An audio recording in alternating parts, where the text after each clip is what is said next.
سلام بنات، شخباركم؟ كنتمنى تكونوا بخير وعلى خير، ومرحبا بكم بالفيديو الرابع والاخير من سلسله العنايه الشخصيه جلو اب. وقبل كل شيء بغيت نشكركم بزاف على التفاعل والتشجيع اللي خديتوا من وقتكم وسمعتوني في 3 حلقات اللي دازوا. السلسله هذه بديناها من الخارج، من الملابس، روتين البشره، النظافه الشخصيه، من الجسم للشعر. واليوم غادي نكملوا الرحله من الداخل، من الاصل والجذر، من العنايه بالنفس، بالروح، بالصحه من الداخل. راه ما يمكنش نردوا البال غير العنايه الخارجيه ونساو الاساس اللي هو العنايه الداخليه والنفسيه اللي كتاثر بشكل كبير، بحال اللي كيزوق مثلا باب الدار وكيخلي الداخل مهمل واللي هو الاساس في الاصل. اليوم غادي نختموا السلسله باهم الاشياء اللي كتحدث فرق كبير في العنايه الشخصيه واللي كنا ما كنعطيوهاش اهميه او اولويه. فخليكم معايا حتى الاخير ويلا نبداو. كنلاحظ ان اغلب البنات كيقلبوا على كيفاش يهتموا بالبشره والشعر، لكن كينساو ان اللي كناكلوه كينعكس على كل شيء. فمثلا بشرتك داخله في الهضم، طاقه اليوم جايه من الفطور، المزاج كيتاثر بسبب النقص ديال المعادن. فخصنا ضروري نعرفوا شنو كندخلوا لبطوننا. فمثلا السكر الزايد كيسبب قلق وتعب، في حين شرب الماء بكثره كيعطي نضاره وراحه. والاكل الصناعي بزاف كيعطي خمول وتوتر. فحاولي تدريجيا تغيري هاد العادات، دخلي الخضره في كل وجبه، شربي الماء مزيان، كولي ببطء، حسي بطعم الاكل، سولي راسك واش كنغذي جسمي ولا غير كنسد في الجوع. راه ما كاينش مشكل تاكلي شي حاجه حلوه، ولكن وازني، حقاش الجسم كيبغي التوازن ماشي التطرف. فمثلا في الصباح بدلي هذيك الكرواسه والقهوه فقط بكاس ماء دافئ، فاكهه، شويه ديال البروتين مثلا لبن ولا بيض.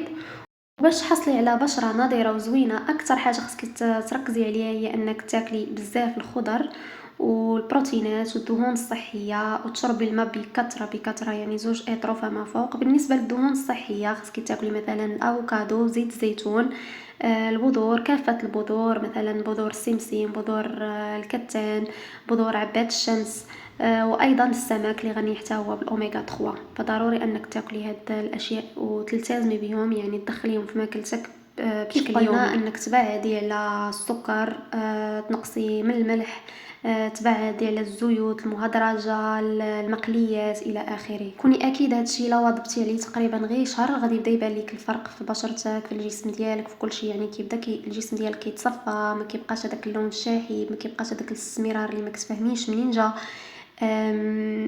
وبشرتك كتولي نضيره اكثر. وكاينه واحد الحاجه اللي كنعتبرها شخصيا ان دواء مجاني، اللي هي النوم والحركه. راه الناس كتمشي تصرف فلوس على الفيتامينات والكريمات وناسين ان الجسم كيطلب ابسط الحاجات اللي هما النوم والحركه.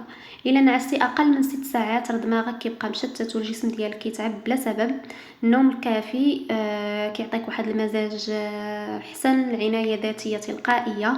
وايضا الحركه، ماشي ضروري انك تمشي لاصال، راه غير 20 دقيقه في النهار انك تمشي، بغيتي ترقصي يعني ديري الرقص، اي حاجه هكا، يعني شي اكتيفيتي اللي تكوني كتحركي فيها راها مزيانه. راه الحركه كتساعد تصفي الدماغ وكتفرغ هذاك التوتر. العنايه براسي راه كتبدا مني، كنعطيه الراحه والحريه، ماشي الضغط والجري اليومي. لكل بنت اللي معجزه ولا ما كتخصصش لراسها وقت، بغيت نقول ليك واحد الحاجه اللي من القلب ونتمنى انها توصل لك مزيان. تهلاي في راسك دابا في هذا العمر، في هذه المرحله، ماشي حتى توصلي ل 40 عام ولا 50 عام وتبداي تقولي غير كون غير اعتنيت براسي قبل.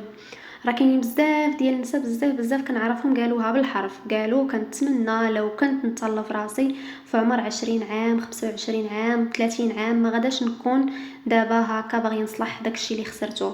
يعني الشعر كيكون تساقط، البشره كتكون تكمشات، يديها حتى هما مكمشين وكلهم بقع.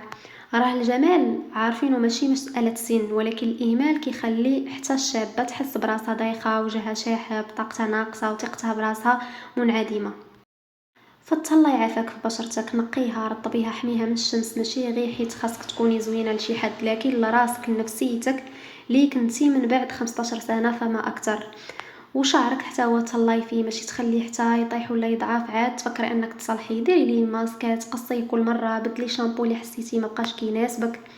وحتى نفسيتك، ما تخليش الضغط والمشاكل وانشغالاتك بالامور اخرى تراكم عليك وتولي بحال البرميل مملوء فوق طاقته. تكلمي، بكي، خدي راحتك، ديري بلاصتك وسط حياتك، فرضي وجودك. كوني اكيده ان كل دقيقه كدوزيها دابا في العنايه براسك هي استثمار غادي تشكري راسك عليه غدا.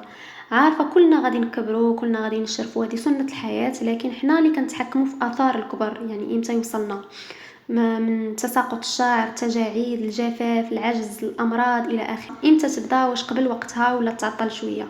ماشي حتى من بعد ما يطيح الشعر وتكمش البشره وتكسر الثقه بالنفس عاد نبداو نقولوا لو غيكون تهلينا في راسنا قبل، كيف ما كيديروا دابا اغلب النساء دابا اللي ما كانوش مهليات في ريوسهم من قبل. ديريها دابا بكل حب بلا ضغط ولكن بثبات. وحاجة أخرى غادا ننصحك بيها هي حاولي تجربي أي حاجة في عمر صغير باش ما تندميش.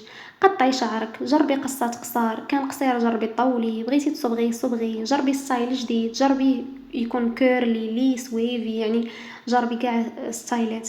لبسي أي نوع اللباس اللي بغيتي، جربي الطالون، جربي الألوان الجريئة، ستايلات الغريبة، خرجي من منطقة راحتك.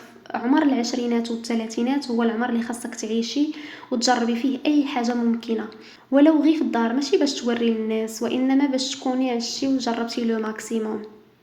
ندوزو لواحد الحاجه اللي كنلاحظها بزاف وهي ان بزاف البنات كيختاروا يتهلاو في ريوسهم غير فاش كيكون عندهم موعد معين، معروضين لشي مناسبه، خارجين لشي بلاصه زوينه، في حين لا. دوشي، ديري سكراب للجسم ديالك، ديري ماسك لوجهك، ديري ماسك للجسم ديالك، ديري ماسك لشعرك، صايبي شعرك بشي ستايل زوين، ديري بارفان اللي كيعجبك، لبسي شي حاجه كتعجبك لراسك واخا تكوني غير في الدار، لانك تستحقي. وهادشي راه والله حتى كيأثر على النفسيه والاستحقاق ديالك بشكل كبير. تعلمي اي حاجه ديريها كديريها حيت نتي بغيتي، ماشي حتى لواحد المناسبه معينه. وثيقي بيا غادا تزيدي تبغي راسك اكثر، وهادشي غادي ينعكس على جمالك ونفسيتك. وحاجه اخرى واللي حتى هي مهمه بزاف هي انك خاصك تامني انك نتي هي اهم شخص في حياتك، ماشي شخص اخر، لا، نتي هي اهم انسان كاين في حياتك. اذا خاصك تكوني نمبر وان في كل شيء، نتي اولى باي حاجه، نتي اكثر وحده كتستحق اي حاجه.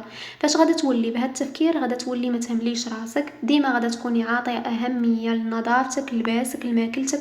والناس غادا تلاحظ هذا الشيء اوتوماتيكمون بلا ما تحتاجي انت تبيني، هكا غادا تجذبي ليك غير الناس اللي كتستحقك فقط.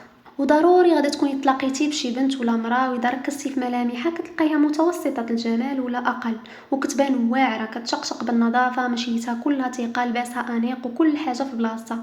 وكاع الناس كتلقايهم عاطينها قيمه في المدخلات، كلشي كيحترمها، كيحس بوجودها. علاش في نظركم؟ راه فقط حقاش مهليه في راسها، عاطيه اولويه في كل صغيره وكبيره ومامنه بيه.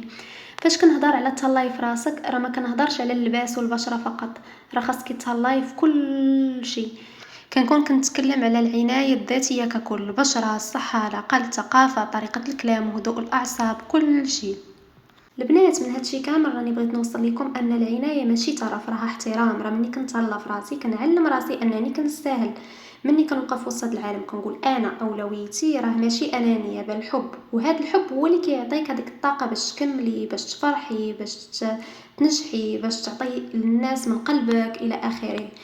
لذا خدمي على هادشي خطوه بخطوه. راه واخا يبان ليك هادشي بزاف وكيحتاج وقت، بالعكس راه غير تقدري تاخدي غير 10 دقائق في الصباح و10 دقائق في العشيه، راها كافيه بزاف.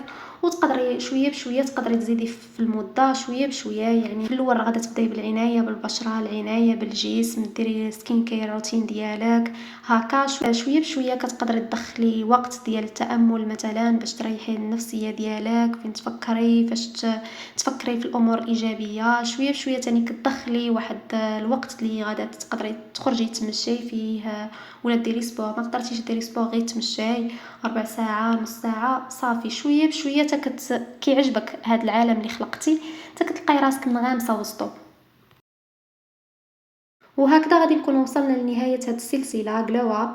درت 4 الأجزاء، لكن كل وحدة فيهم كانت خطوة في طريق واحد، طريق الرجوع لذاتنا، الحب النفس، للعناية من الداخل قبل من الخارج. وكنبغي نشكر بزاف اي بنت وصلات معايا لهاد اللحظه. كنتمنى تكون هاد السلسله لمست شي حاجه في الداخل ديالك، لقيتي منها شي حاجه تبقى معاك، ماشي غير اليوم ولكن في كل مرحله في حياتك. ما تنسيش تكتبي لي في التعاليق شنو اكثر حاجه لمساتك، شنو اول خطوه غادا تبداي بها اليوم ديالك. إذا كنتو يلا شفتوا هاد لا فيديو تقدروا تشوفوا باقي الأجزاء، وديروا لي لايك إلا عجبكم المحتوى، وشاركوا لا فيديو مع صحاباتكم، وخليو هاد الرسالة توصل لأكبر عدد النساء حيت كاملين كنستاهلوا نتهلاو في ريوسنا. نشوفكم قريبا بحب كبير، باي باي.